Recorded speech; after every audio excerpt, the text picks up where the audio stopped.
Okay student, तो last time हम potential देख रहे थे, उसके अंदर हमारी एक चीज रह गई थी, उसको हम आज कवर कर लेंगे। ओके, तो आज हमने देखना है induced charge on parallel plate and concentric spherical shell। concentric spherical shell, इस चीज को हम आज देखेंगे। ये इंपॉर्टेंट है बहुत ज्यादा, जो जेई का पेपर होता है ना, जेई एडवांस का, कंपटीशन के हिसाब से ये बहुत इंपॉर्टेंट चीज है। और वैसे भी इलेक्ट्रोस्टैटिक्स को अंडरस्टैंड करने के लिए इसको अंडरस्टैंड करना बहुत जरूरी है। तो आज हम इसको देखते हैं। तो हमने करना क्या है, सबसे पहले पैरेलल प्लेट है ना अपने पास, इसके लिए हमने इसके ऊपर चार्ज कैसे इंड्यूस होता है उसको हमने सबसे पहले समझना है। ओके, तो हम यहाँ पे पैरेलल प्लेट कंज्यूम कर लेते हैं। सपोज इस तरह से अपने पास दो प्लेट्स हैं, कंडक्टिंग प्लेट्स हैं दो। हर चीज जो भी हम पढ़ रहे हैं वो कंडक्टर के लिए पढ़ रहे हैं। तो ये अपने पास कंडक्टिंग दो प्लेट्स हैं इस तरह से। ओके, ये मतलब एक प्लेट यहाँ रखी हुई है पैरेलल, इसके पैरेलल एक यहाँ पे रखी हुई है। तो हमने बताना है कि अगर इसके ऊपर चार्ज Q1 है एंड इसके ऊपर चार्ज Q2 है, सारी के ऊपर चार्ज Q1 है, तो हर सरफेस के ऊपर कितना कितना चार्ज आ जाएगा इसके केस में। ओके, तो हम इसको कैसे सोल्व करेंगे, हम सपोज कर लेंगे कि यहाँ पे चार्ज कितना आ गया Q, इसके अंदर वाले सरफेस के ऊपर। थोड़ी सी हमने इस रॉड की थिकनेस दिखा रखी है, एक सरफेस इसका अंदर वाला हो जाएगा, एक बाहर वाला। जैसे मेरा हाथ रखा हुआ है तो अंदर वाला सरफेस हो जाएगा ये पूरा, और ये बाहर वाला हो जाएगा इस जो हमारे पास ये रॉड है। थोड़ी सी इसकी हमने ये थिकनेस दिखा रखी है इस तरह से। ओके, तो अब हम क्या करेंगे, क्या कि अपने पास यहाँ पे चार्ज Q है, यहाँ पे अगर चार्ज Q है तो इसके अंदर वाली साइड हम जानते हैं कि वैसे चार्ज -Q आ जाएगा इंडक्शन के कारण। लेकिन जो इंडक्शन होती है हमें पता है कि वो गॉस लॉ के कारण होती है, तो उसको हम थोड़ा सा इसमें समझेंगे भी। पहले भी वैसे हमने देख रखा है कि इंडक्शन जो होती है गॉस लॉ के कारण किस तरह से होती है, पिछले वीडियो लेक्चर्स में हमने इसको समझा था। लेकिन एक बार फिर से हम देखेंगे कि अगर Q चार्ज है तो इधर -Q चार्ज क्यों आएगा। उसके लिए हम क्या करेंगे कि ये जो हमारे पास दो कंडक्टिंग रॉड्स है इनके थ्रू एक गॉसियन सरफेस खींच देंगे इस चार्ज को इनक्लोज करता हुआ। तो हम करेंगे क्या, इस तरह से एक सिलेंड्रिकल गॉसियन सरफेस बना लेंगे इस तरह से। हमने क्या किया है, एक सिलेंड्रिकल गॉसियन सरफेस बना लिया है। अब हम जानते हैं अगर ये चार्ज Q यहाँ पे पड़ा हुआ है तो इस चार्ज की वजह से फील्ड लाइंस कुछ इस तरह से होएगी। इस रीजन में इलेक्ट्रिक फील्ड लाइंस की डायरेक्शन ये होएगी, क्योंकि ये बड़ा जो चार्ज है ना ये शीट के ऊपर तो है, ये शीट है, इस शीट के ऊपर Q चार्ज है, और शीट की वजह से जो फील्ड की डायरेक्शन होती है वो हमने पीछे गॉस लॉ जब पढ़ते थे तब निकाली थी, एंड वैल्यू कितनी होती है वो भी हमने निकाला था वहां पर। तो वैल्यू भी हम जानते हैं और डायरेक्शन इसकी इस तरह से होगी। अब हम क्या करेंगे कि इस फील्ड लाइंस की वजह से इस गॉसियन सरफेस के थ्रू फ्लक्स निकालेंगे। तो जब हम फ्लक्स कैलकुलेट करेंगे तो हम जानते हैं कि इस सरफेस से फ्लक्स 0 आने वाला है। रीजन वही है, इलेक्ट्रिक फील्ड की डायरेक्शन ये है एंड एरिया वेक्टर की डायरेक्शन ये है, एंगल हो जाना है 90। तो E डॉट ds का आंसर 0 आ जाना है। इस वाले सरफेस से ऊपर वाले से, जो ऊपर वाला सरफेस है 0, नीचे वाले सरफेस से भी 0। ये सारा एक ही तो है, वैसे पूरा का पूरा सिलेंडर एक ही तो है यहाँ का, तो यहाँ से भी मतलब 0 आने वाला है। एरिया वेक्टर नीचे, इलेक्ट्रिक फील्ड लाइन की डायरेक्शन हॉरिजॉन्टल है, तो आंसर आ जाएगा 0। अगर हम यहाँ पे बात करें कि ये जो हमारे पास सिलेंडर का ये जो बेस कह लो इसको, तो यहाँ से कितना हो जाएगा, इस तरह से सिलेंडर रखा हुआ है, सपोज ये बेस है, इसको कुछ भी कह सकते हैं। तो यहाँ पर कितना हो जाएगा अपने पास फ्लक्स यहाँ से इस सरफेस के थ्रू, तो वो भी 0 ही आने वाला है, क्योंकि इलेक्ट्रिक फील्ड यहाँ 0 आएगी, कंडक्टर है। इसी तरह से यहाँ भी इलेक्ट्रिक फील्ड 0 होएगी, तो इस सरफेस से भी फ्लक्स 0 आना है, क्योंकि E ही 0 हो गया तो E डॉट ds से तो 0 हो ही जाना है। तो सारे सरफेसेस के थ्रू फ्लक्स कितना आ रहा है, 0। अगर फ्लक्स 0 आ रहा है इस गॉसियन सरफेस के थ्रू, तो इसका मतलब है इस सरफेस के अंदर जो चार्ज होगा वो 0 होना चाहिए according to the Gauss law. तो अंदर चार्ज 0 कैसे हो सकता है, इसके अंदर चार्ज तो Q है गॉसियन सरफेस के, तो अंदर चार्ज तभी 0 हो सकता है अगर इस वाले सरफेस के ऊपर कुछ -Q चार्ज आ जाएगा, तभी 0 हो पाएगा। इस वजह से यहाँ पे चार्ज अपने पास कितना आ जाएगा, माइनस क्यू, ताकि ये माइनस एंड प्लस क्यू कितना आंसर आ जाए, 0 आ जाए। तो दिस इज द रीजन कि यहाँ पे इंडक्शन के कारण भी हम कह सकते हैं, और इंडक्शन का रीजन यही है गॉस लॉ।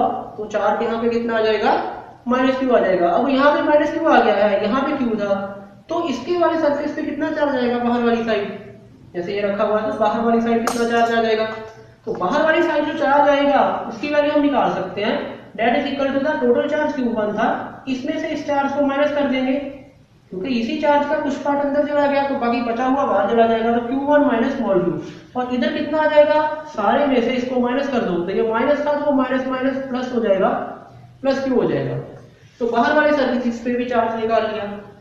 अब हम ये देखेंगे अंदर वाले सर्फेसिस पे चार्ज तो Qn माइनस क्यू है। अब हम ये प्रूव कर देंगे कि बाहर वाले जो सर्फेसिस होते हैं ना, इधर वाला आ गया और ये वाला आ गया बाहर वाला, इन पे चार्ज इक्वल होएगा। तो उसको हम कैसे समझा सकते हैं, उसको हम इस तरह से समझाएंगे कि सपोज कर लो यहाँ पर कोई पॉइंट है, कहीं पर भी जूम कर लेंगे कंडक्टर की बॉडी के अंदर, चाहे इस कंडक्टर में कर लो चाहे इसमें, तो हमने यहाँ पे एक पॉइंट जूम कर लिया। इस पॉइंट के ऊपर ये जो चार्ज है इसकी वजह से इलेक्ट्रिक फील्ड की डायरेक्शन होगी लेफ्ट, क्योंकि शीट ही थी ना, तो शीट की वजह से इस पॉइंट पे फील्ड की डायरेक्शन लेफ्ट होगी, क्योंकि चार्ज तो शीट की राइट साइड पड़ा हुआ है, इधर है ना चार्ज, तो इस पॉइंट, ये पॉइंट तो इस लेफ्ट साइड है शीट के, इस वाली शीट के, तो इलेक्ट्रिक फील्ड की डायरेक्शन हो जाएगी लेफ्ट। जैसे यहाँ पर फील्ड राइट आ रही थी इस चार्ज की वजह से, इसी वजह से इस पॉइंट के ऊपर लेफ्ट आ जाएगी। अब इसकी वजह से लेफ्ट आ गई है, तो इसकी वजह से इस पॉइंट के ऊपर फील्ड कैसे होगी, ये भी एक शीट है, इसकी वजह से इस पॉइंट के ऊपर फील्ड होगी इसी चार्ज की तरफ, क्योंकि चार्ज नेगेटिव है, तो वो दोनों कैंसिल हो जाएंगी क्योंकि चार्ज इक्वल थे, तो ये दोनों फील्ड्स कैंसिल होगी एक दूसरे के साथ। हम जानते भी हैं इनकी value sigma bye 2 epsilon not होगी, क्योंकि शीट की वजह से फील्ड की वैल्यू होती है sigma bye 2 epsilon not, and दोनों चार्जेस सेम थे तो सिग्मा सेम हो गया, इस वजह से फील्ड कैंसिल होकर 0 हो जाएगी। तो अब इनकी वजह से तो फील्ड 0 हो गया, अब इसकी वजह से इस पॉइंट के ऊपर फील्ड देखें तो उसको हम ऐसे राइट डायरेक्शन में बनाएंगे, सपोज उसकी वैल्यू हम E1 लिख देते हैं, ये भी तो शीट हो जाएगी ना इस तरह से, इसके यहाँ पे चार्ज है और ये वाला पॉइंट इस शीट के राइट साइड है, तो हम मान लेते हैं कि इस चार्ज की वजह से इस पॉइंट पे फील्ड क्या है, राइट। अब ये वाला सिर्फ चार्ज बचा है, इनकी वजह से तो हमने इस पॉइंट पे फील्ड देख लिया, ये पॉइंट वही है, ये वाला हम ऊपर ड्रा कर रहे हैं समझने के लिए, तो इनकी वजह से तो फील्ड देख लिया, इनकी वजह से बची थी, तो इसकी वजह से इस पॉइंट के ऊपर फील्ड राइट होगी, इसकी वजह से इस पॉइंट के ऊपर फील्ड को लेफ्ट होना पड़ेगा, ये पक्की बात है। इस पॉइंट के ऊपर अगर इसकी वजह से फील्ड राइट थी तो इसकी वजह से कितनी होगी, लेफ्ट होगी, और इसकी सपोज वैल्यू लिख लेते हैं हम E2, एंड ये E1 एंड E2 फिर से एक दूसरे को कैंसिल करनी चाहिए। उसका रीजन ये है क्योंकि इस पॉइंट के ऊपर फील्ड को 0 होना है ना, क्योंकि ये कंडक्टर है, तो कंडक्टर के अंदर फील्ड तो 0 होती है, तो तभी 0 हो सकती है अगर E1 एंड E2 क्या हो जाए, एक दूसरे के इक्वल। तो इक्वल होने के लिए हम यहाँ पे लिख देंगे कि E1 बराबर है E2, तो E1 को हम क्या लिख सकते हैं, E1 फील्ड तो है इस चार्ज की वजह से, तो इस चार्ज की वजह से फील्ड कितनी होगी इस पॉइंट पर, that is the charge sigma by epsilon naught, चाहे इसको लिख लो एक बार, that is equal to the sigma divided by 2 epsilon naught. यहाँ पर जो भी चार्ज डेंसिटी होगी दैट इज सिग्मा 1, उसको हमने सिग्मा 1 अज्यूम कर लिया है, तो sigma 1 divided by 2 epsilon not, और उसकी वजह से कितनी होगी, sigma 2 divided by 2 epsilon not, तो ये बड़ा चार्ज था, उसकी वजह से होने वाली है sigma 2 by 2 epsilon naught. Sheets तो है ये सारी, तो शीट्स की वजह से ये फॉर्मूला होता है, हमने देखा था गॉस लॉ में।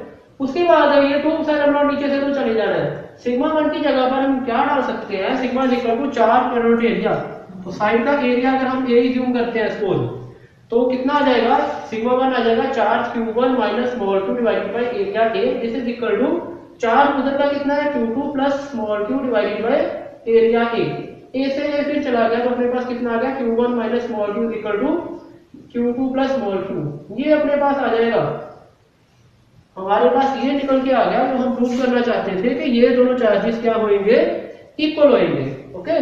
तो यही अपने पास निकल के आ गया, Q1 माइनस स्मॉल q बराबर है Q2 प्लस Qk, तो मतलब दिस मींस के charge on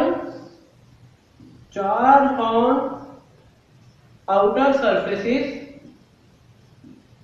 will be equal, बाहर वाले सरफेस पे चार्ज जो होने पड़ेंगे वो क्या हो जाने चाहिए, इक्वल, ओके। चार्ज इस तरह से डिस्ट्रीब्यूट होएगा इन पैरेलल प्लेट्स के ऊपर, कंडक्टिंग जो है कि ताकि अंदर वाले जो चार्ज हैं वो क्या हो जाए, इक्वल एंड ऑपोजिट, एंड बाहर वाले चार्ज इक्वल। इस तरह से चार्ज डिस्ट्रीब्यूट होएगा। इस चीज को दिमाग में रखना है। की पॉइंट ये है कि बाहर वाले चार्जेस क्या होते हैं, हमेशा अगर प्लेट्स इस तरह से रखी हो हमने पैरेलल प्लेट्स, इक्वल होते हैं उनके चार्ज। तो चार्ज अगर इक्वल है तो यहाँ से हम स्मॉल क्यू की वैल्यू निकाल पाएंगे। तो स्मॉल क्यू कैसे निकाल लेंगे, स्मॉल क्यू को इधर ले जाओ, Q2 को इधर, तो कितना आ जाएगा Q1 minus Q2 is equal to 2Q। तो यहाँ से सॉल्व करते हुए Q अपने पास आ जाएगा Q1 minus Q2 divided by 2। ये आ जाएगा अपने पास Q की वैल्यू। तो Q अपने पास जो आ गया है उसको यहाँ डाल देना है। ये जो Q हमने अभी निकाला है ना सॉल्व करके, इसकी वैल्यू यहाँ डाल देनी है एंड यहाँ भी डाल देंगे तो फिर वही आ जाएगा। इस सरफेस पे कितना चार्ज है वो Q की वैल्यू इधर डाल दी, बाहर वाले पे आ गया। मतलब हर जगह Q की वैल्यू डालने के बाद हमारे पास हर सरफेस के ऊपर चार्ज आ जाएगा। और हमने कैलकुलेट कैसे किया है, इस तरीके से कि बाहर वाले चार्जेस को हमने क्या रख दिया है, इक्वल। तो ये अपने पास इस तरह से चार्जेस का डिस्ट्रीब्यूशन होएगा पैरेलल प्लेट्स के अंदर जो कंडक्टिंग है। आगे सपोज अपने पास इस तरह से 3 रोड्स दे रखी हैं। सपोज एक रोड यहाँ पे है, एक यहाँ पे बना लो सपोज, और एक सपोज यहाँ पे है। 3 हमारे पास कंडक्टिंग रॉड है। थोड़ा सा ठीक तरह बनाते हैं। 3 कंडक्टिंग रॉड है अपने पास। हमने बताना है इनके हर सरफेस पे कितना कितना चार्ज आएगा। अगर यहाँ पे चार्ज है 100 माइक्रोकूलम, यहाँ पे चार्ज सपोज 60 माइक्रोकूलम है, और यहाँ पे चार्ज है 20 माइक्रोकूलम का। इस तरह से हमारे पास चार्जेस दे रखे हैं इन रॉड्स के ऊपर, हर सरफेस पे बताना है। तो हम करेंगे क्या, हम सपोज कर लेंगे कहीं पर भी किसी भी सरफेस पे हम चार्ज क्यू सपोज कर दो। तो सपोज हमने यहाँ पे चार्ज स्मॉल क्यू सपोज कर लिया है। अगर यहाँ पे स्मॉल क्यू है तो हम जानते हैं कि इधर चार्ज आने वाला है minus Q due to the Gauss law. ये पक्की बात है, इधर चार्ज माइनस क्यू आएगा। एंड यहाँ क्यू है तो बाहर वाली साइड कितना चार्ज आने वाला है 100 माइनस क्यू। तो बचा हुआ है वो बाहर आ जाना है, टोटल में से क्यू माइनस हो गया। तो इधर चार्ज कितना आ जाएगा, 60 में से ये माइनस कर दो तो 60 प्लस क्यू आ जाएगा। ओके, इसके इस सरफेस पे इधर कितना आ जाएगा minus of 60 plus Q. And इधर बाहर वाले सरफेस पे 20 में से ये माइनस हो जाएगा। तो जैसे ये माइनस होगा तुम्हारे पास कितना आ जाएगा 80 प्लस क्यू। ये आ जाएगा अपने पास चार्ज इसके बाहर वाले सरफेस के ऊपर। और हम ये जानते हैं कि बाहर वाले सरफेस पे चार्ज कितना होता है, इक्वल। वो हमेशा इक्वल होना चाहिए। ओके, तो इक्वल होएगा तो फिर हम लिख सकते हैं कि जो 100 माइनस क्यू है वो बराबर होएगा 80 माइनस 80 प्लस क्यू के। यहां से क्यू निकल आएगा, करना क्या है 80 को इधर लिख लो। तो 100 माइनस 80 इज इक्वल टू, इधर जाके ये 2Q हो गया। तो Q कितना आ गया अपने पास, ये 20 बन जाएगा 20/2। तो Q की वैल्यू आ गई 10 माइक्रोकूलम। तो Q निकला है अपने पास 10। तो जैसे Q 10 आया अब हर सरफेस के ऊपर चार्ज आ जाएगा। तो निकाल सकते हैं हम, अगर निकालना है तुमने तो Q की वैल्यू यहाँ पर हम क्या कर देंगे 10 भरते जैसे ही ऊपर लिखते जाते हैं हम। जैसे 10 भरेंगे तो यहाँ कितना आ जाएगा फिर चार्ज इस वाले सरफेस पे 90 माइक्रोकूलम। 90 माइक्रोकूलम आ गया इधर। अंदर वाले सरफेस पे कितना आ गया 10 माइक्रोकूलम अंदर वाले पे। इधर कितना आ जाएगा अंदर वाले सरफेस पे -10 माइक्रोकूलम। इधर अंदर वाले पे क्योंकि वैल्यू 10 भर दिया तो 70 आ गया 70 माइक्रोकूलम। इधर कितना आ जाएगा -70 माइक्रोकूलम। इधर बाहर वाले सरफेस पे क्योंकि वैल्यू फिर 10, जैसे 10 भरेंगे तो 80 प्लस 1 90 हो जाएगा। तो 90 माइक्रोकूलम ये आ जाएगा। मतलब बाहर वाले सरफेस पे कितना चार्ज आ जाएगा, इक्वल। और अंदर वाले पे जो इक्वल है अपोजिट, इस तरह से। तो हमारे पास इसका आंसर निकल आएगा। क्योंकि वैल्यू बस निकालनी होती है एक बार, उसके बाद वो क्यू हर जगह भरते जाएंगे और आंसर अपने पास आ जाएगा।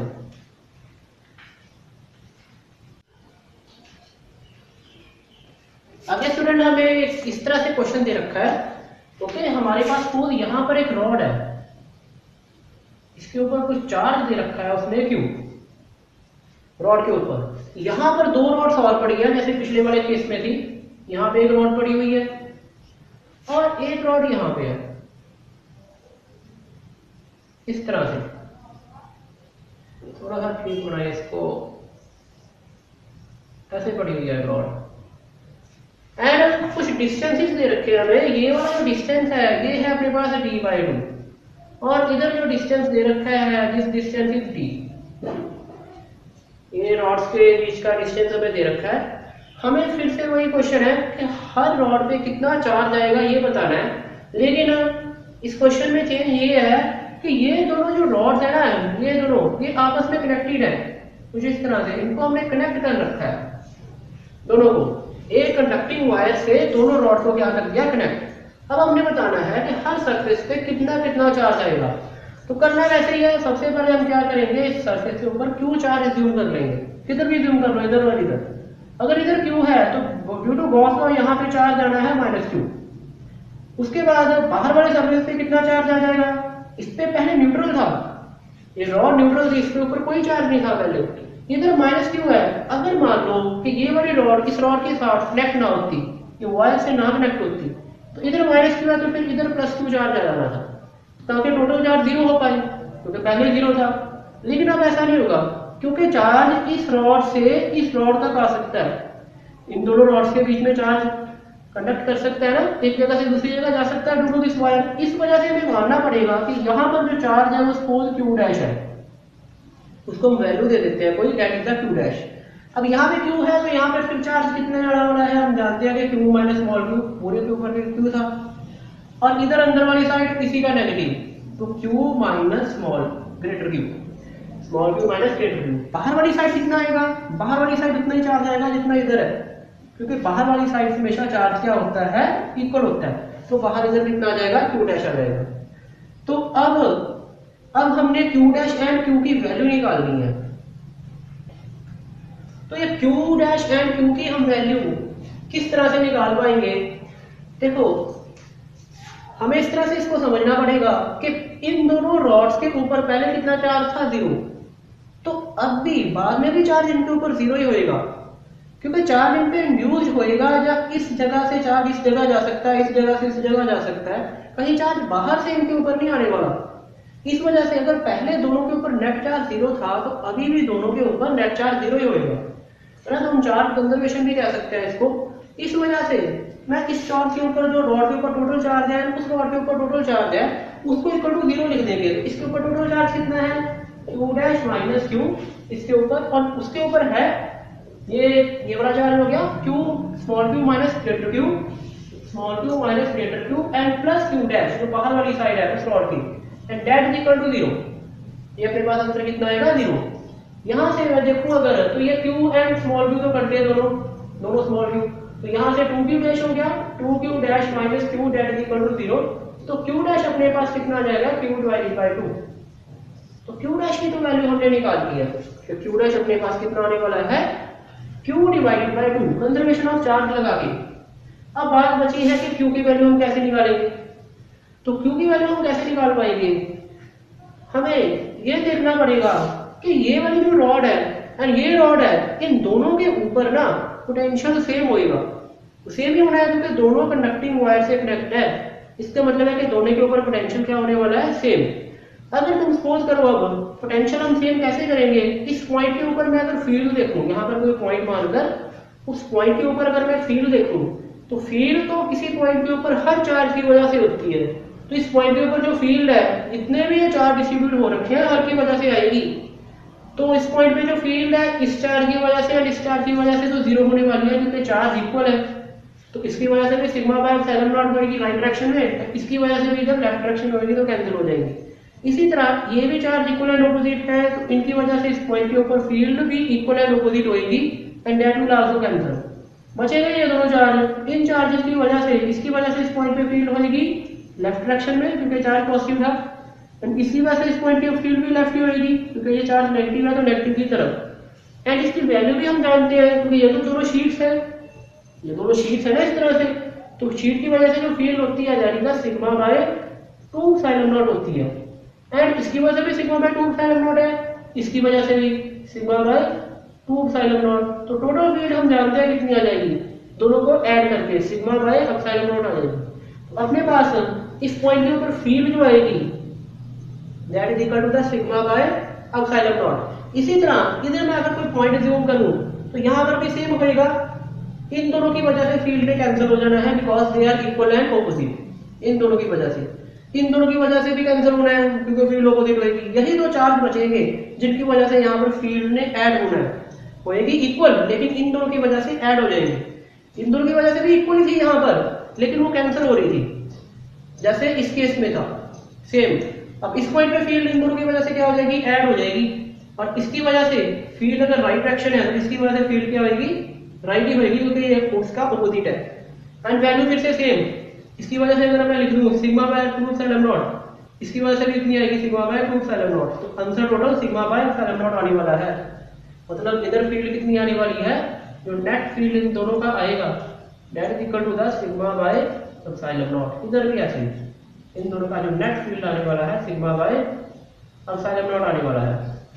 अब हम क्या करेंगे, यहां पर इस तरह से है, ये सिग्मा बाय एप्सिलॉन नॉट है और फील्ड हमें पता है डिस्टेंस d/2 है, तो इसका पोटेंशियल हम लिख सकते हैं। हम जानते हैं कि पोटेंशियल किसके इक्वल होता है, potential difference that potential is equal to the electric field into distance तो होता है। तो इलेक्ट्रिक फील्ड और ये डिस्टेंस कितना हो जाएगा, d/2। इलेक्ट्रिक फील्ड कितनी है, ये वाली वैल्यू को हम लिख लेंगे इनटू d/2। तो because v is equal to ed होता है अपने पास, e इनटू l लिख लो। इलेक्ट्रिक फील्ड इनटू लेंथ अपने पास क्या होता है, पोटेंशियल डिफरेंस। यही फॉर्मूला जो हमने पहले पढ़ा हुआ है, minus of E dot D R. तो यही सी को हम सीधा अगर सिंप्लीफाई वे में लिख दें तो ई इंटू एल लिख देंगे। मान लो ई कांस्टेंट है अगर, और माइनस साइन तो हमें वही बताता है कि फील्ड के लॉ पोटेंशियल गिरता है। यहाँ पे तो हम सिर्फ वैल्यूज की बात कर रहे हैं, तो वैल्यूज की बात करेंगे तो सिंपल हम इसमें ई इंटू d/2 डिस्टेंस है, इलेक्ट्रिक फील्ड ये हो जाएगी that is sigma by epsilon not into d/2। और सिग्मा कितना है, सिग्मा ये चार्ज है, तो यहाँ पे फिर हमें charge q1 q2 sigma by sigma 1 sigma 2 लिख सकते हैं। हम सिग्मा 1 एंड सिग्मा 2 लिख सकते हैं यहाँ पर, क्योंकि चार्जेस अलग अलग थे ना इस वजह से। तो मतलब यहाँ पे हम सिग्मा 1 और इसको e1 लिख लेते हैं इस वाली फील्ड को। तो sigma 1 bye epsilon not into d/2। तो सिग्मा 1 कितना है, चार्ज कितना था, स्मॉल q था, तो small q divided by a epsilon not पहले से ही था इनटू d/2। ये अपने पास पोटेंशियल आ जाएगा, यहाँ का पोटेंशियल। एंड इस पोटेंशियल को सपोज हम v1 लिख लेते हैं, मतलब this is we are calculating the value of v1। तो v1 कितना आ गया, सिमिलरली v2 कितना आ जाएगा, that is also e2 into d। तो इलेक्ट्रिक फील्ड इधर हम इसको e2 मान लेते हैं, तो e2 इनटू डिस्टेंस कितना ये वाला d है, तो इलेक्ट्रिक फील्ड इनटू डिस्टेंस तो पोटेंशियल डिफरेंस होता है। तो e कितना है अपने पास, मतलब sigma 2 bye epsilon not into d। इसको हम लिखें अगर, तो ये भी आगे लिख देते हैं। तो सिग्मा की जगह पे क्या लिख सकते हैं हम, ये वाला चार्ज इसी the q minus small q, यानी the q minus small q upon a epsilon not into d। तो ये अपने पास आ जाएगा बेसिकली v2 की वैल्यू, मतलब v2 कितना आ गया, q minus small q upon a epsilon not into d। तो ये आ जाएगा अपने पास, इस तरह से अपने पास v2 की वैल्यू आ जाएगी। अब ये v1 एंड v2 को हम क्या कर देंगे, इक्वल। ये दोनों इक्वल है ना, क्योंकि ये दोनों पोटेंशियल इन दोनों पे थे, इसके ऊपर पोटेंशियल v2 हमने सपोज दिया था। तो ये v2 एंड v1 इक्वल थे, क्योंकि दोनों कंडक्टिंग वायर से कनेक्ट कर रखे हैं। इन दोनों को इक्वल रख देंगे और वहां से हमारे पास q की वैल्यू निकल आएगी।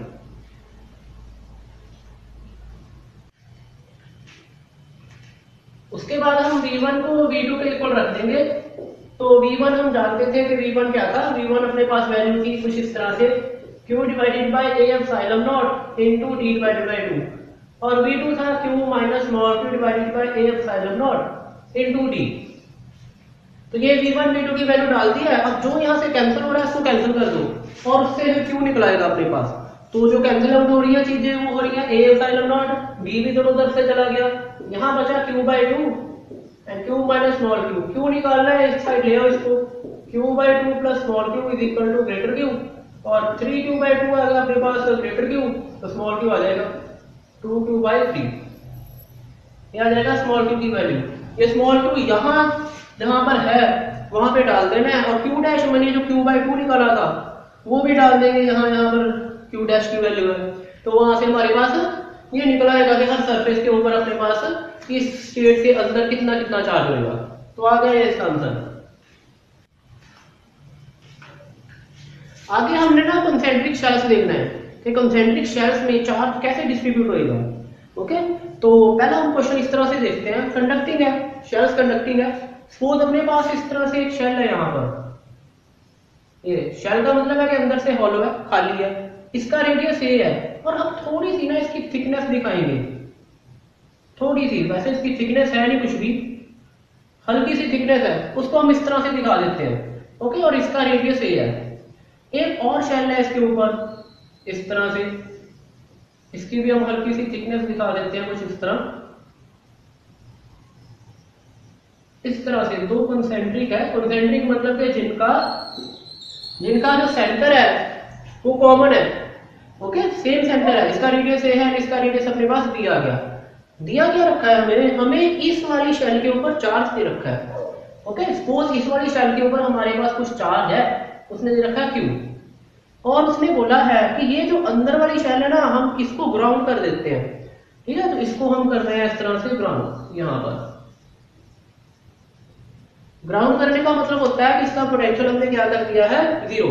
अब हमने ये बताना है कि इस शेल के ऊपर कितना चार्ज आ जाएगा। ओके, क्वेश्चन में ये पूछा है, तो इस पे चार्ज पहली बात है कि आएगा क्यों, हमें ये थोड़ा सा देखना पड़ेगा, है ना। तो देखो इसके ऊपर चार्ज इस वजह से आएगा क्योंकि ये जो शेल है ना, इसके ऊपर कुछ चार्ज था, तो अगर इस पे चार्ज है तो इस चार्ज की वजह से इसके ऊपर कुछ पोटेंशियल भी होगा। इसके ऊपर कुछ चार्ज है ना, तो चार्ज की वजह से क्या होता है, पोटेंशियल होता है। जब फील्ड होती है, इलेक्ट्रिक फील्ड होती है, दोनों चीजें होती है चार्ज की वजह से। ओके, तो दोनों है तो एक ही, क्योंकि अगर वेक्टर होल फैक्ट देखें तो वो हमारे पास क्या होता है, इलेक्ट्रिक फील्ड, एंड स्केलर देखें तो वो हमारे पास पोटेंशियल हो जाता है। ओके, तो इसकी वजह से कुछ पोटेंशियल होगा इसके ऊपर, लेकिन हमने ये पढ़ा है कि जितना किसी शेल के ऊपर पोटेंशियल होता है उतना उसके अंदर वाले सारे पॉइंट्स पे होता है, तो मतलब इस पे भी कुछ पोटेंशियल होगा, क्योंकि इसकी वजह से जो पोटेंशियल इसके ऊपर था ना, उतना ही पोटेंशियल इस अंदर वाली शेल पे भी होगा इसकी वजह से। तो अब इसके ऊपर कुछ पोटेंशियल आ गया इस चार्ज की वजह से, लेकिन अब हमने क्या कर दिया है, हमने तो इस वाली को ग्राउंड कर दिया है, तो इसका पोटेंशियल तो 0 हो जाना चाहिए। तो इसका पोटेंशियल 0 कैसे हो सकता है, वो तब हो सकता है अगर कुछ ग्राउंड से कुछ इलेक्ट्रॉन फ्लो करे और इसके ऊपर आ जाए, ताकि उन इलेक्ट्रॉन की वजह से जितना इसके ऊपर नेगेटिव पोटेंशियल होगा वो इस वाले के पोटेंशियल को क्या कर दे, कैंसिल आउट, तो तब इसके ऊपर पोटेंशियल 0 हो सकता है। मतलब ये कि ग्राउंड करने से इसके ऊपर क्या आ जाएगा, कुछ नेगेटिव चार्ज। ये हमने स्टार्टिंग में देखा था इसको, जब हम इंडक्शन देख रहे थे ना कि इंडक्शन के बॉडी को कैसे चार्ज करते हैं, तब भी हमने ये चीज डिस्कशन की थी, और हमने कहा था कि बाद में ये सब तुम्हें आना है आगे जाके। ओके, तो वो अब स्टार्ट हो रही है वो वाली बात। ठीक है, तो इसके ऊपर अब हम क्या करेंगे, हम कुछ चार्ज ज्यूम कर लेते हैं। हम कह लेते हैं कि इसके ऊपर कितना चार्ज आ गया, क्यू चार्ज आ गया, सपोज जो हमने निकालना है। तो अगर इसके ऊपर चार्ज क्यू है तो हम ये जानते हैं कि इसकी अंदर वाली साइड पे माइनस क्यू चार्ज आ जाएगा, है ना। रीजन वही है, ड्यू टू गॉस लॉ। ये कंडक्टिंग है, तो हम क्या करेंगे, ये मोटाई हमने इसलिए बनाई थी, इसका यूज अब हम कर रहे हैं। हम क्या करेंगे कि इसके अंदर एक गॉसियन सरफेस ड्रॉ कर लेते हैं इस तरह से। ये हमने क्या कर दिया है, गॉसियन सरफेस ड्रॉ कर लिया है इस कंडक्टिंग शेल के अंदर। ओके, तो जैसे गॉसियन सरफेस ड्रॉ किया है, इसके अंदर चार्ज क्यू है गॉसियन सरफेस के अंदर, लेकिन इस गॉसियन सरफेस के थ्रू फ्लक्स कितना होगा, 0 होगा, क्योंकि कंडक्टर है, अंदर फील्ड तो है नहीं है, तो फ्लक्स हो गया 0। तो मतलब अगर फ्लक्स गॉसियन सरफेस के थ्रू 0 है तो गॉसियन सरफेस के अंदर चार्ज कितना होना चाहिए, 0। तो 0 तभी होगा ना अगर यहाँ पे क्यू है, अगर यहाँ पे माइनस क्यू आ जाएगा तो यहाँ पे चार्ज माइनस क्यू होना चाहिए इसके अंदर वाली side. Okay, charge uniformly distributed है हर जगह। यूनिफॉर्मली मतलब कि इसके ऊपर +2q चार्ज इस तरह से है, हमने जो अज्यूम किया है, सॉरी जो भी चार्ज होगा हम इसको प्लस ले रहे हैं, हो सकता है कि प्लस ना हो, लेकिन हम जस्ट अजम्पशन लिया कि यहाँ पे प्लस है, तो फिर यहाँ पर अंदर वाली साइड कितना आ जाएगा, माइनस चार्ज आ जाएगा यूनिफॉर्मली हर जगह। तो माइनस क्यू आ गया, बाहर वाली साइड कितना आ जाएगा, तो बाहर वाली साइड हम जानते हैं कि क्यू प्लस क्यू आ जाना है, टोटल में से ये माइनस क्यू कम तो कर देंगे, तो बाहर वाली साइड अपने पास कितना है, क्यू प्लस स्मॉल क्यू। उसके बाद हमें तो ये बताना है कि ये क्यू की वैल्यू कितनी होगी। ओके, तो हम क्यू कैसे कैलकुलेट कर सकेंगे, अब हमें पोटेंशियल लिखना पड़ेगा। हम क्या करेंगे, पहले इस चार्ज की वजह से इसके ऊपर पोटेंशियल लिखते हैं। तो हम जानते हैं इसके ऊपर जो पोटेंशियल होगा अपने पॉइंट्स के लिए, ये शेल ने कैसे वेव करना है, पॉइंट चार्ज, तो इसके ऊपर जो पोटेंशियल होगा इसके चार्ज की वजह से, है ना, suppose that is V1। Okay, and इसकी वजह से जो इसके ऊपर पोटेंशियल है उसको हम कुछ और लिख लेते हैं, सपोज दैट इज V2, है ना। इसकी वजह से जो इसके ऊपर पोटेंशियल है, इसको हम सपोज ऐसे करके मैं थोड़ा सा एरो बना के लिख देता हूँ कि इसकी वजह से इसके ऊपर जो पोटेंशियल है डेट इज V2, ये V2 लिख दिया। अब पहले हम V1 लिखेंगे, तो V1 तो इस चार्ज की वजह से इस पे पोटेंशियल है, तो कितना आ जाएगा वो, वही लोगे that V1 is equal to the KQ divided by A, KQ by A आ जाएगा, चार्ज Q है, रेडियस A है, तो पॉइंट चार्ज बिहेव करेगी तो KQ बाय A आ गया।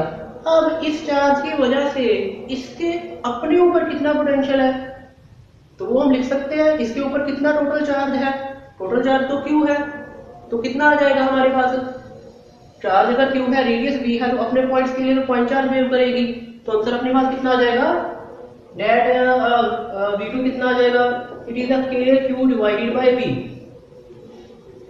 मैं आशा करता हूं कि तुम समझ गए होगे इस बात को कि इसके ऊपर चार्ज अगर Q है ना, तो इस चार्ज की वजह से इसके अपने ऊपर जो पोटेंशियल होगा वो कितना होगा अपने पॉइंट्स के लिए, तो ये पॉइंट चार्ज बिहेव करेगी, ठीक है। तो जैसे पॉइंट चार्ज बिहेव करेगी तो रेडियस V हो गया, चार्ज Q है तो KQ डिवाइडेड बाय V, है ना। तो आंसर कितना आ जाएगा, पोटेंशियल का पॉइंट चार्ज की वजह से formula this one, KQ divided by V। देखो ओके, तो हमने देखो क्या किया है, हमने ऐसा नहीं किया कि हम पहले अंदर वाले की वजह से पोटेंशियल लिख रहे हैं, बाहर वाले की वजह से अलग लिख रहे हैं, वो लिखने की जरूरत इस केस में नहीं है ना। वैसे तो अंदर चार्ज भी कुछ है, बाहर भी कुछ चार्ज और है ना, तो दोनों की वजह से लिखने की जरूरत नहीं है, इस वजह से क्योंकि इसका जो थिकनेस है वो बहुत स्मॉल है ना। जैसे तुम सपोज करो कि मैंने इसके ऊपर पोटेंशियल लिखना था, वैसे तो हर चार्ज की वजह से होता है, तो इसके ऊपर जो पोटेंशियल होगा, जो इसके ऊपर अपना चार्ज है वो कितना आ जाएगा, that is -KQ divided by V, negative charge की वजह से, क्योंकि इसने सारे ने सारे पॉइंट चार्ज वेव करना है, और इसकी वजह से कितना आने वाला है, वो आने वाला है +KQ plus small q divided by V, ये आने वाला है, ठीक है। तो इसको जैसे हमने सॉल्व किया, इक्वल टू का साइन है, जैसे हमने सॉल्व किया तो B एलसीएम आ जाएगा, ये आ जाएगा -KQ, यहाँ पे प्लस कितना आ गया, KQ plus K small q, तो ये +KQ -K, हमारे पास कितना आ जाएगा, KQ divided by V। Answer कितना आ जाएगा, यही आ जाएगा KQ डिवाइडेड बाय V, क्योंकि इसका रेडियस निगेटिव था ना ये वाला डिस्टेंस, तो B जो रेडियस है इनर शेल का भी हम उतना ही मान रहे हैं, आउटर शेल का भी उतना ही, तो वो नीचे से कॉमन आ जाएगा, ओके। तो इस केस के अंदर मेरा कहने का मतलब ये है, तुम्हें अलग अलग चार्ज की वजह से पोटेंशियल कैलकुलेट करने की जरूरत नहीं है, सिर्फ टोटल चार्ज देखो कितना है और उसकी वजह से ही हमें इसके ऊपर पोटेंशियल लिखने की जरूरत है ना। वैसे अलग अलग लिखना होता है, वो भी हम आगे जाके केस सॉल्व करेंगे उसको, तो कैसे अलग अलग हम लिखेंगे, आगे क्वेश्चन करेंगे। तो इस केस में जरूरत नहीं थी क्योंकि इसकी थिकनेस निग्लिजिबल थी, तो हमने इसके ऊपर पोटेंशियल निकाल दिया, इसके ऊपर जो चार्ज था उसकी वजह से, okay.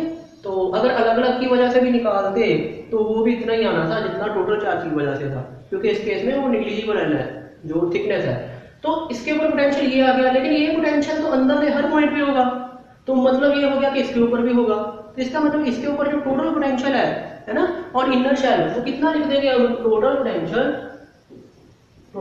Potential on inner shell, अंदर वाली शेल पे टोटल पोटेंशियल कितना लिख देंगे, उसको अगर V लिख दें तो वो होगा V1 जो इसके ऊपर अपने चार्ज की वजह से था, प्लस ये वाला पोटेंशियल भी इसके ऊपर होगा, तो that is equal to plus V2।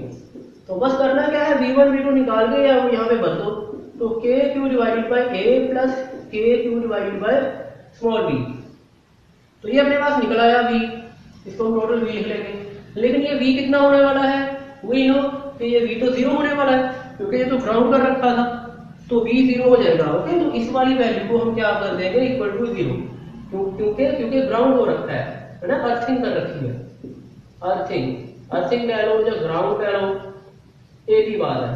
तो जैसे इक्वल टू 0 पड़ा, तो यहाँ से जो कॉमन निकल के आता है तो कॉमन निकाल लो, क्या कॉमन निकल के आने वाला है, अंदर आ जाएगा Q by A plus greater Q by V equal to 0। तो यहाँ से स्मॉल q निकालना है, तो स्मॉल q कितना आ गया, minus of q into A divided by V, ये आ जाएगा आंसर q की, स्मॉल q की वैल्यू, ओके। यहाँ से निकालने के बाद ये आ जाएगी, तो ये जो कोई स्मॉल q आ गया है वही चार्ज क्या होगा, हर जगह पे डिस्ट्रीब्यूट, है ना। मतलब यहाँ जहाँ पर Q की वैल्यू है वो भर दो, यहाँ पर अब तुमने ये जो Q निकाला ये भर देना, यहाँ भर देना, यहाँ भर देना, तो हर सरफेस के ऊपर कितना कितना चार्ज था ये तुम्हारे पास आ जाएगा, ओके। तो इस तरह से हम इसको सॉल्व कर लेंगे। क्वेश्चन में तुम्हें हो सकता है ए एंड बी की क्या दे रखी होगी, वैल्यूज दे रखी होंगी। जैसे ए उसने दे दिया है कुछ हाफ मीटर है ना, बी उसने दे दिया 2 मीटर है, एंड क्यू की वैल्यू 4 कूलम है। तो वैसे यहाँ पे जैसे भरेंगे तो हमारे पास क्यू की स्मॉल क्यू की आंसर आ जाएगा। तो इस तरह से हम इसको अंडरस्टैंड कर लेंगे, इस प्रॉब्लम को समझ लेंगे। अब फिर से हमारे पास तो 2 शेल्स हैं इस तरह से, और इस बार हमने क्या किया हुआ है, बाहर वाली जो शेल है ना उसको ग्राउंड किया हुआ है। पिछले वाले केस में अंदर वाली शेल को इसको ग्राउंड किया था। अब जो हम शेल बाहर ड्रॉ करेंगे ना, ये वाली जो शेल हो जाएगी, इसको हमने ग्राउंड किया है। इसके अंदर मैं यहाँ पे कोई थिकनेस नहीं इसकी बना रहा, क्योंकि थिकनेस इसकी है ही नहीं। पिछले केस में तो समझाने के लिए हमने थोड़ी सी इसकी थिकनेस शो कर दी थी, है ना, गॉसियन सरफेस बनाने के लिए। वैसे कोई थिकनेस है नहीं तो हमें नहीं बनाएंगे इस केस के अंदर, ओके, तो जरूरत नहीं है उसकी। तो हमने किया क्या है, इस वाली को हमने इस तरह से ग्राउंड कर दिया है ना, और हमें इस पे चार्ज दे रखा है क्यू, इसका रेडियस सपोज ए है एंड इसका रेडियस है बी। तो हमने हर सरफेस पे चार्ज बताना है, ओके। तो ये बात का ख्याल रखें पिछले वाले केस में भी कि जो चार्ज होगा ना वो अंदर वाली शेल के सिर्फ बाहर होगा, अंदर साइड नहीं आना। अंदर वाली शेल के सिर्फ बाहर वाले सरफेस पे चार्ज होगा, इसके अंदर वाले सरफेस पे नहीं चार्ज आना। ये जो क्यू चार्ज शो कर रखा है ना, ये बाहर वाले सरफेस पे है, ये शेल के, ओके। सेम पिछले वाले में भी ऐसे ही था। तो अभी हम क्या करेंगे, इस पे चार्ज क्यू है तो हम ये बात तो जानते हैं कि इसके अंदर वाली साइड माइनस क्यू चार्ज आना है ना, गॉस लॉ के कारण, ठीक है। तो वो तो पक्की बात है कि अंदर वाली साइड में माइनस क्यू चार्ज आएगा। अब बाहर कितना चार्ज होगा, बाहर प्लस क्यू हम लिख सकते थे, लेकिन नहीं, अब नहीं लिख सकते क्योंकि इसको ग्राउंड कर रखा है। तो हो सकता है ग्राउंड से कुछ चार्ज आ जाए, है ना, हो सकता है ये वाला चार्ज भी ग्राउंड से ही आया हो। तो हमें इस तरह से ज्यूम करना पड़ेगा कि बाहर जो चार्ज है अपने पास वो चार्ज कुछ और है, that is equal to the Q dash, है ना, क्योंकि ग्राउंड से कुछ भी ट्रांसफर होके इसके ऊपर चार्ज आ सकता है। तो अब हमें करना क्या है, हमें इसके अंदर इसके ऊपर नेट पोटेंशियल जीरो करना है। जैसे पिछले वाले केस में इस पे नेट जीरो किया था क्योंकि ये ग्राउंड था। अब ये बाहर वाला शेल ग्राउंड है तो इस पे जीरो कर देना है पोटेंशियल। तो जीरो कैसे करेंगे, हमने इसकी वजह से भी इस पे पोटेंशियल लिखना है, इस वाली शेल पे, एंड जो ये वाला चार्ज है इस शेल के ऊपर उसकी वजह से भी इस पे पोटेंशियल लिखना है। तो टोटल कितना हो जाएगा, हो जाना चाहिए 0।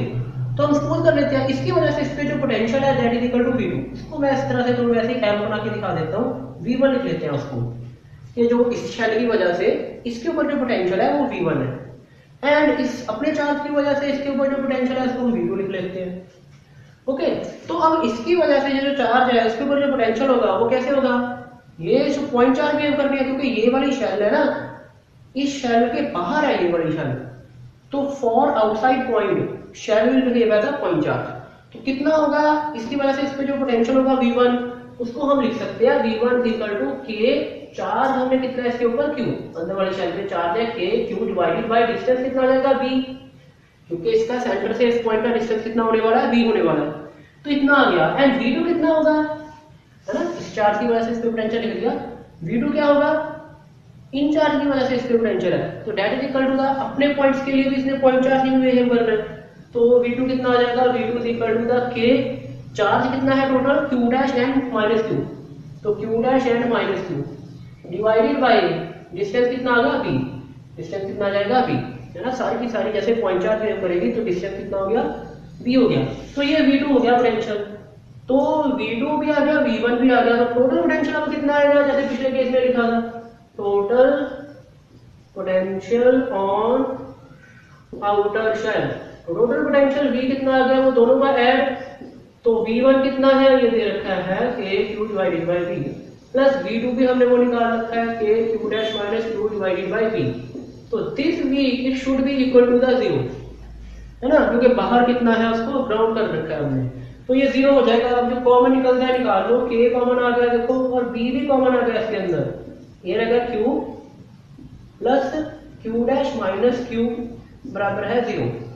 तो यहां से कैंसिल हो जाएगा Q एंड Q, तो सिर्फ Q डैश बचेगा, और Q डैश बराबर है 0 हो जाएगा, ये भी कांस्टेंट है, इधर जाके 0 हो जाएंगे, ओके। तो Q डैश की वैल्यू कितनी आने वाली है, 0 आने वाली है ना, यहाँ तो मल्टीप्लिकेशन का साइन है ना, तो Q डैश अपने पास 0 आ गया। मतलब ये है कि बाहर वाले सरफेस पे कोई भी चार्ज नहीं आने वाला, बाहर वाले सरफेस पे 0 चार्ज आएगा, तो ये बात नहीं।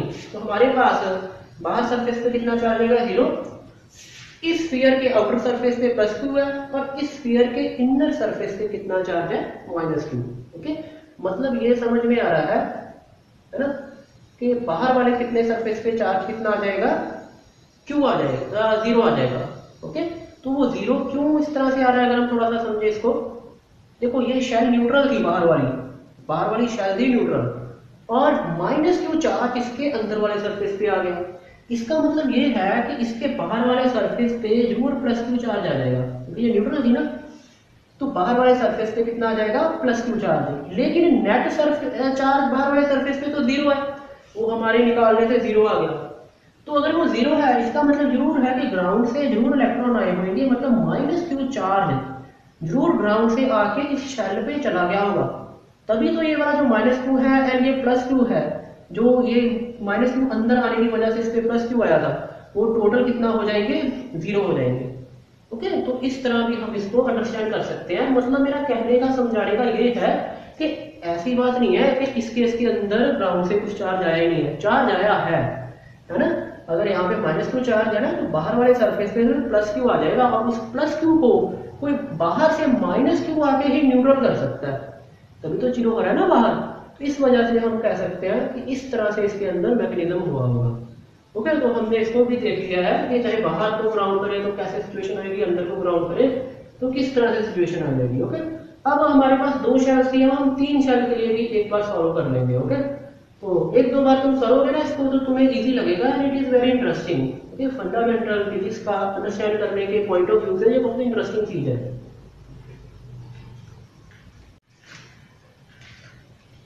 अब हमारे पास तीन कंसेंट्रिक शेल है, ओके, कंडक्टिंग। तो उसके लिए हमने यही चीज निकालनी है, कोई थिकनेस नहीं है, थिकनेस बनाने की जरूरत नहीं है। दूसरी ये होगी और एक तीसरी ये होगी अपने पास, इस तरह से तीन कंडक्टिंग शेल होगी। हमने इसका रेडियस ए मान लेते हैं, इसका बी, और तीसरी वाली का सी। इसका हम सपोज कर लेते हैं रेडियस कितना है, सी। और हमें ये सिचुएशन गिवन है कि इसके ऊपर चार्ज है क्यू, तो बताओ बाकी के ऊपर कितना कितना चार्ज आ जाएगा। लेकिन कंडीशन है ना, वैसे नहीं कि इसको हम ग्राउंड कर रहे हैं इस तरह से, एंड इसको भी ग्राउंड कर रहे हैं, दोनों को, ये दोनों को हमने कनेक्ट कर दिया और ग्राउंड कर दिया हमने, है ना। इन दोनों को, पहली वाली के एंड तीसरी वाली को ना ग्राउंड कर रहे हैं। तो बताना है हमने कितना कितना चार्ज आएगा, क्लियर है। तो हम कैसे बताएंगे, हम कहेंगे कि इसके ऊपर सपोज कुछ चार्ज आ गया है, हमने मान लिया सपोज स्मॉल क्यू, इसके ऊपर स्मॉल क्यू चार्ज आ गया। तो ड्यू टू गॉस लॉ ये पक्की बात है कि अंदर कितना चार्ज आ जाना है, माइनस क्यू।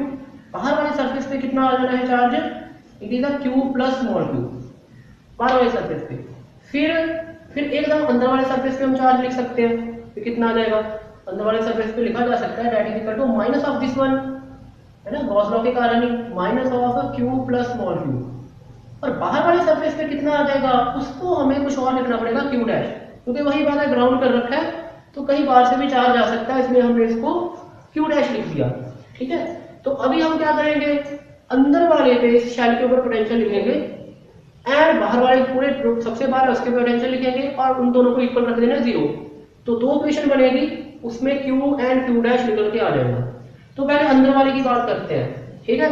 तो अब मैं सीधा लिखूंगा इस तरह, मैं तुम्हें एरो बना के दिखाऊंगा कि इसकी वजह से हम इस पे निकाल रहे हैं, ठीक है। तो सीधा मैं लिखता रहूंगा। तो अभी हमने पहले इस शेल के ऊपर पोटेंशियल लिख रहे हैं इसके अपने चार्ज की वजह से, इसके ऊपर अपने ऊपर चार्ज तो क्यू है, तो उसकी वजह से पोटेंशियल कितना आ जाएगा, ये पॉइंट चार्ज वेव करनी है अपने पॉइंट्स के लिए, तो इसके ऊपर पोटेंशियल कितना आने वाला है, के क्यू डिवाइडेड बाय ए। तो that is equal to the, वो मान लो पोटेंशियल इसके ऊपर कितना है, इसको हम V1 लिख लेते हैं। तो टोटल पोटेंशियल है इसके ऊपर, वो V1 लिख दिया हमने। Okay, we are writing here, दोबारा मैं एक बार लिख देता हूं यहां पर लाइन कि total potential on inner shell, total potential है उसको मैं V1 लिख दिया, तो उसकी value K Q divided by A होएगी। जो ये वाला जो चार्ज है ना इसके ऊपर, इस शेल के ऊपर जिसके ऊपर पोटेंशियल लिख रहे हैं, उसके अपने चार्ज की वजह से इसके ऊपर कितना पोटेंशियल होगा, K Q divided by A। लेकिन इसकी वजह से कितना होगा इसके ऊपर, पहले इस चार्ज की वजह से इसके ऊपर पोटेंशियल निकालेंगे, तो जितना इसके ऊपर होगा उतना ही अंदर ले सारी पॉइंट्स पे। तो इसके ऊपर कितना होगा इस चार्ज की वजह से, है ना, तो टोटल चार्ज तो इतनी ही है ना इसके ऊपर, ग्रेटर क्यू, तो हम उसी को कंसीडर करेंगे क्योंकि थिकनेस है नहीं है शेल की। ठीक है, तो इसके ऊपर कितना हो गया फिर चार्ज पोटेंशियल कितना k greater Q divided by distance कितना हो गया b, डिस्टेंस b हो जाएगा क्योंकि इसने सारी ने पॉइंट चार्ज वेव करना है ना, तो पॉइंट चार्ज के लिए डिस्टेंस कितना हो गया, रेडियस कितना है हमारे पास b है, तो अपने पास फिर वो भी इसमें ऐड होएगा, मतलब k q divided by b है ना, जो जितना इसके ऊपर है वो हर पॉइंट में आना है तो इसके ऊपर भी आना है, इसलिए ये टर्म इसके अंदर ऐड कर दी हमने। तीसरी बात ये जो है शेल बाहर है, इसकी वजह से हमने क्या लिखना है, पोटेंशियल पहले इसके ऊपर लिखा जाएगा, पहले उसके ऊपर लिखा जाता होता है उस चार्ज की वजह से उस शेल के ऊपर, फिर जितना शेल पे निकल के आता है उतना अंदर में सारे पॉइंट्स में होता है। ओके, तो इस चार्ज की वजह से जो सारा चार्ज है इसके ऊपर अपने ऊपर कितना पोटेंशियल आने वाला है, तो अपने पॉइंट्स के लिए या इससे बाहर वालों के लिए तो ये शेल कैसे वेव कर दिया पॉइंट चार्ज, तो अपने पॉइंट्स के लिए इसके ऊपर कितना आ जाएगा पोटेंशियल, वो प्लस टोटल चार्ज के, टोटल चार्ज कितना हो गया क्यू डैश और ये वाला, तो कितना आ जाएगा क्यू डैश ऐड करके लिख दिया मैंने एक बार में, क्यू माइनस को अंदर मल्टीप्लाई भी कर दिया, तो minus Q divided by distance है सी, अंदर डिस्टेंस कितना आ गया इसका, इस पॉइंट का, जब ये सेंटर पे आ जाएगी तो डिस्टेंस इस पॉइंट का कितना आ जाएगा सी, तो ये आ गया अपने पास, तो this is the value of the V1, तो ये टोटल वैल्यू कितनी होने वाली है 0 है ना, रीजन यही है कि इसको हमने ग्राउंड कर रखा है, तो टोटल आंसर कितना होने वाला है 0, ठीक है। तो ये अपने पास एक इक्वेशन आ जाएगी, जो कॉमन निकल के आता है वहां से हम इसको कॉमन निकालेंगे, तो यहाँ पे हम लिखेंगे k कॉमन निकल आया q divided by a plus greater q divided by b plus q dash minus q minus small q divided by c equal to 0, इस तरह से ये आ जाएगा अपने पास। ओके, तो कुछ इस तरह से हमारे पास रिलेशन निकल के आएगा, ठीक है। अब ये इक्वेशन को हम पहले मान सकते हैं, ठीक है। अब हम फिर से इसके ऊपर पोटेंशियल लिखेंगे, ओके, तो फिर इस पे लिखेंगे and then we will again explain that potential is equal to the 0, क्योंकि वो 0 ही होना है क्योंकि उसको भी ग्राउंड कर रखा है, उसको हम V2 मान लेते हैं कि total potential on outer shell, जो सबसे बाहर है आउटर, उसके ऊपर टोटल पोटेंशियल हमने लिख लिया उसको V2 and that V2 will be equal to the, पहले इसकी वजह से इसके ऊपर पोटेंशियल, तो ये शेल के, ये वाली शेल बाहर है, तो ये शेल सारी ने कैसे करना है पॉइंट चार्ज, तो आंसर कितना k small q divided by distance कितना है c, तो कितना आ जाएगा अंदर वाले की वजह से k q divided by c, ये जो अंदर। फिर ये वाला शेल की बारी आ गई, इसकी वजह ये भी इसके लिए पॉइंट चार्ज वेव करेगी क्योंकि ये बाहर है इसके, तो बाहर वाली के लिए तो चार्ज शेल ने कैसे वेव करना होता है पॉइंट चार्ज, तो k q डिवाइडेड बाय फिर से c आ गया, तो कितना आ गया plus k q divided by c, ये ध्यान रखना होता है नीचे हम क्या लिखने वाले हैं। फिर इसकी वजह से इसके ऊपर, तो हमने लिखा था पहले भी, यही टर्म आने वाली है, प्लस k q डैश आने वाला है q dash minus q minus small q divided by c, this is equal to 0। Okay, तो फिर से जो कॉमन निकलता है वो कॉमन निकाल लो, इसके अंदर k बाय c कॉमन निकल आएगा, अंदर q plus q dash minus q equal to 0। इसमें तो कुछ कैंसिलेशन होगी, ये q से q कट जाएगा, अपने पास तो ये भी कट रहा है, ओके, ये भी कट रहा है, q से q भी कट रहा है, तो सिर्फ हमारे पास q डैश बचेगा, q डैश कितना आ रहा है 0, ये तो सॉल्व ही हो गया यहाँ से, q डैश अपने पास कितना आ रहा है, ये तो कांस्टेंट है ना, तो ये तो 0 नहीं हो सकते, तो इसी को 0 होना पड़ेगा, तो q डैश 0 आ गया, मतलब सबसे बाहर जो है ना इसके ऊपर चार्ज कितना आने वाला है, जैसे पिछले वाले केस में आया था 0, सबसे आउटर वाले सरफेस के ऊपर, तो ये चार्ज तो 0 होने वाला है, ठीक है, तो ये 0 है। तो अब q डैश को 0 तुम यहाँ भर दो और यहाँ से तुमने q निकाल देना है सॉल्व करके, जैसे भी एलसीएम लेंगे तो इजी यही होएगा, इसको सॉल्व करना ऐसे तो थोड़ा सा मुश्किल है, सॉल्व तो हो जाएगा, q तो निकल आएगा, थोड़ा सा लेंथी जाएगा, लेकिन इजी करने के लिए हम ऐसा ज्यूम कर लेंगे कि this c is equal to 3 time of a, ये c अपने पास कितना है, इसको इक्वल टू लिख लेते हैं 3a और b को लिख लेते हैं 2a, मतलब ये b डिस्टेंस ना इस a का डबल है और c डिस्टेंस a का कितना था ट्रिपल, ठीक है। तो जैसे तुम c को 3a भर दोगे, b को 2a, तो थोड़ा सा तुम्हारे पास सिंपल फॉर्म में निकल जाएगा, तो ये भी डाटा यहाँ पे डालकर a b c का यहाँ डालकर पहली इक्वेशन में से तुमने q निकाल लेना है, q डैश को 0 करके, तो देख लेना है q कितना आ जाएगा। ओके, तो इस तरह से अपने पास क्यू का आंसर इस केस में सॉल्व हो जाएगा। तो इस तरह से हम इसको एनालाइज करेंगे।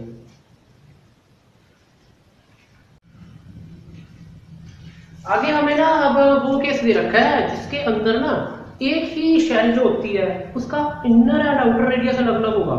तो उस केस में हमारे पास किसी पॉइंट पर पोटेंशियल कितना निकल आएगा वो हम देखते हैं। ओके, तो हमें कुछ इस तरह से सिचुएशन दे रखी है कि सपोज अपने पास यहाँ पर एक शेल है, एक मतलब एक ही कंडक्टिंग बॉडी है, ये कोई अलग अलग शेल्स नहीं है, एक ही कंडक्टिंग बॉडी है यहाँ पर जिसका इनर रेडियस ए हो गया एंड आउटर रेडियस बी है।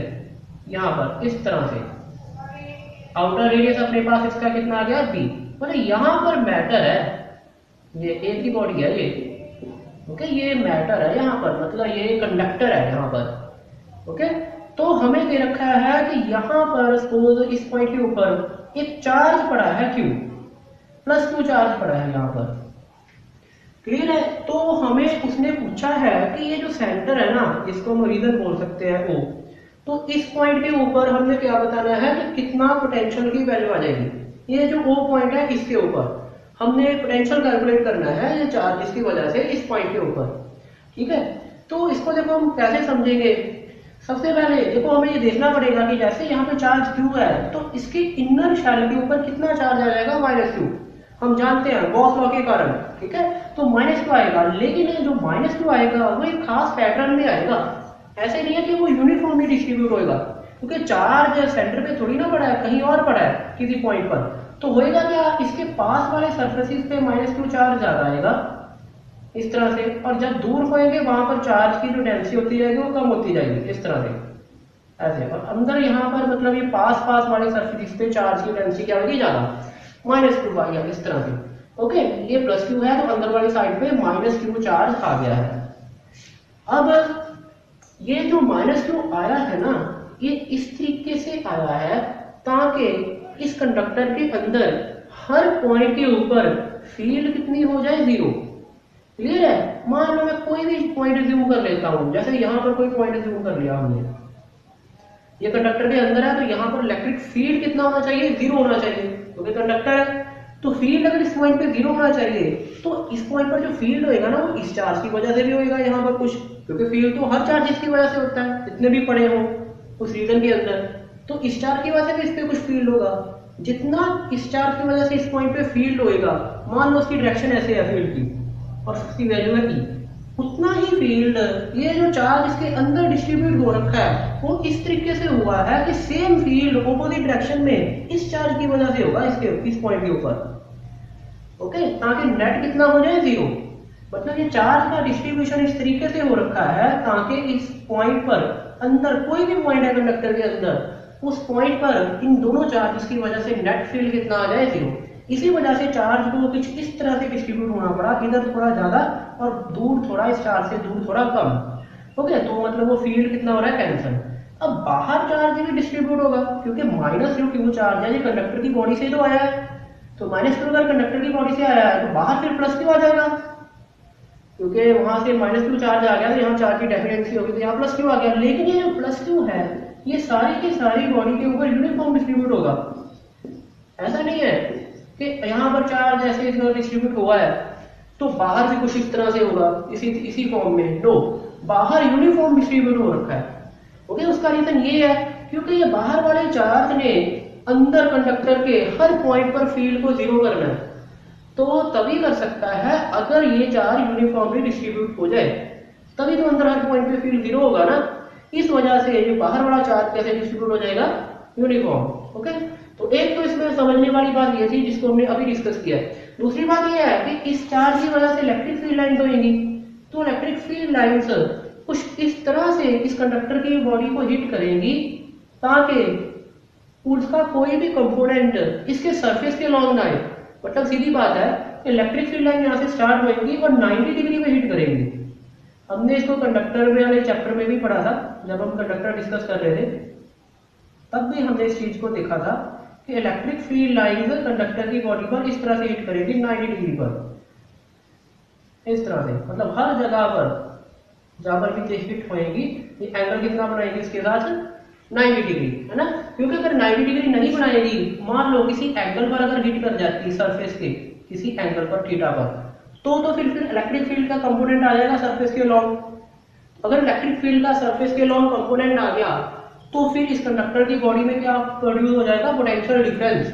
वो तो हो नहीं सकता क्योंकि पोटेंशियल डिफरेंस कितना होता है, 0 होता है ना। ये रिलेशन तो याद होगा तुम्हें, हमने पीछे डिस्कस किया था, minus of E dot D R. तो अगर ई एंड डी आर के बीच में 90 के अलावा कोई एंगल आ गया तो फिर इसका आंसर 0 नहीं आना, फिर इसका आंसर कुछ और आ जाएगा। लेकिन इसका आंसर तो 0 होता है for the case of conductor. तो अगर इसका आंसर 0 होता है तो पक्की बात है, अगर इलेक्ट्रिक फील्ड अगर है, अगर इसका आंसर 0 है तो जहां तो फिर ई 0 हो जाए। अगर ई 0 नहीं है तो ई अगर है तो ई एंड डी आर के बीच में एंगल कितना होना पड़ेगा, 90 डिग्री। तो ये 90 होगा तभी इसका आंसर 0 आएगा। तो इस वजह से इलेक्ट्रिक फील्ड लाइन इस कंडक्टर की बॉडी के सरफेस को कैसे टच करेंगी, 90 डिग्री एंगल के ऊपर।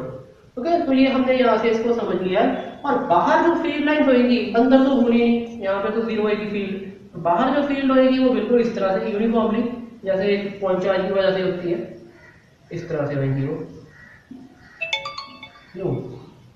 कुछ इस तरह से। ओके, तो ये अपने पास आ जाएगा। अब इस हमने यहाँ पर ये जो पॉइंट था, इस पॉइंट पर हमने क्या बताना था, पोटेंशियल बताना था। तो पोटेंशियल कितना आ जाएगा, v जो पोटेंशियल आ जाएगा, पहले तो इस चार्ज की वजह से इस पॉइंट पे पोटेंशियल लिखेंगे। तो हमने काफी इसमें ड्राइंग सी कर ली है। ओके, तो मैं चलो तुम्हें बता देता हूँ कि इस पॉइंट चार्ज यहाँ पर पड़ा है, इसका इस पॉइंट से जो दूरी है ना, ये जो डिस्टेंस है ये वाला, इस डिस्टेंस की वैल्यू सपोज अपने पास है r, इसको बाहर लिख लेते हैं मैं यहाँ पर, इसका डिस्टेंस है r। ये जो डिस्टेंस है उस चार्ज का उस पॉइंट से, ओके, ये डिस्टेंस अपने पास कितना आ जाएगा, r है। तो इसकी वजह से उस पॉइंट पे जो पोटेंशियल आने वाला है वो होने वाला है k q divided bye r। Okay, तो उसके बाद ये वाला जो अंदर वाला चार्ज है इस कंडक्टर की बॉडी के अंदर सरफेस पे जो चार्ज था, है ना, उसकी वजह से कितना आएगा इस पे पोटेंशियल। तो चार्ज का डिस्टेंस तो सेंटर से सेम है, सारा चार्ज सेम डिस्टेंस के पे पड़ा है, तो वो कितना आ जाएगा अपने, तो उसकी वजह से कितना आ जाएगा, k2 divided by a, distance कितना आ जाएगा, k2 डिवाइडेड बाय a, तो वो भी इसमें ऐड होएगा k2 डिवाइडेड बाय a, लेकिन चार्ज नेगेटिव था तो माइनस k2 बाय a आ जाएगा। तो कितना आ जाएगा अपने पास, सारा का सारा माइनस चार्ज a डिस्टेंस पे पड़ा था सेंटर से, तो वो minus k2 by a potential आ गया अपने पास। बाहर जो चार्ज है उसकी वजह से भी यहाँ पे होगा। तो कैसे निकालेंगे, वैसे जैसे हम पहले निकालते आ रहे हैं कि इस चार्ज की वजह से पहले इसके ऊपर पोटेंशियल देखो, तो वो कितना आ जाएगा, that is the k2 divided by distance suppose that is the p, distance हमारे पास कितना सेंटर से p, k2 divided by p, लेकिन जितना इसके ऊपर है अपना अंदरले हर पॉइंट के ऊपर, तो सेंटर पर भी होगा, तो सेंटर पर फिर कितना आ जाएगा, that is the q divided by b। तो ये आ जाएगा अपने पास, ये इसका आंसर आ जाएगा। This is the potential at centre of conducting, that is the conducting body, conducting spherical body. इसके सेंटर पर जो पोटेंशियल आने वाला है वो ये आने वाला है जो हमने यहाँ पे कैलकुलेट कर लिया है।